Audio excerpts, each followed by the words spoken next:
Hey, Paul Peck here again. I'm on a skim coating job where the customer removed some wood paneling off these walls in a closet. And I'm going to go ahead and show you how I skim coat this small wall. I'm going to do it in less than 3 minutes while giving you some of my tips and tricks for skim coating. First thing I did was just fill any holes or any damaged areas, and I also scraped off the wood paneling glue that was holding it up. I'm using a 12-inch drywall taping knife and mud pan and all-purpose joint compound thinned down to about a yogurt consistency. So basically I'm just getting the joint compound up on the wall. I don't want to pile it up in the corners. I want to keep those nice and tight. I'll show you in a minute how I get these corners. Just kind of getting up against it with a little bit of joint compound on my knife. You don't want to pile it up like I said, because that's going to be a nightmare to sand. The goal is to do minimal sanding after skim coating. Basically, I'm putting pressure on the right side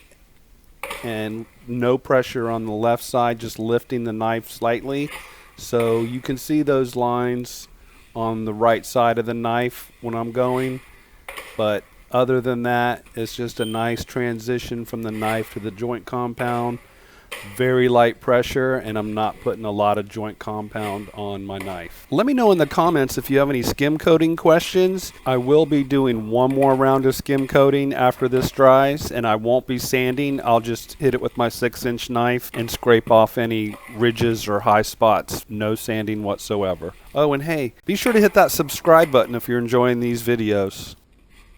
You just want to hit any dry spots if you see those. Just get a little mud up there, wipe it down. As you see, I'm barely putting any joint compound on my knife when I'm going in these corners. So it's just a very thin layer in the corner. Then I'm going to go back up and just hold it tight on the side where the corner is, depending on which corner that is, of course. If it's the left corner, I'm putting pressure on the left, lifting on the right. If it's the right corner, I'm putting pressure on the right, lifting on the left. Get a lot of questions about how do you go up to a corner on the inside angles on a wall. So that's how you do it. Gonna just touch that up a little bit. As you see, I didn't pile it up. If I did, I can just kind of wipe it down, but you do want to pay special attention to those corners. Another question I get a lot is how long do I need to let the first coat dry before second coating? Well, a good rule of thumb is 24 hours on the first skim coat. You can also put a floor fan on it, which will help it dry quicker. You could possibly do a second skim coat within 4 hours if it's not too thick and you put a floor fan on it. And if you want to catch the next video or any of my upcoming videos, be sure to hit that subscribe button now in the center of the screen to keep up with all my videos.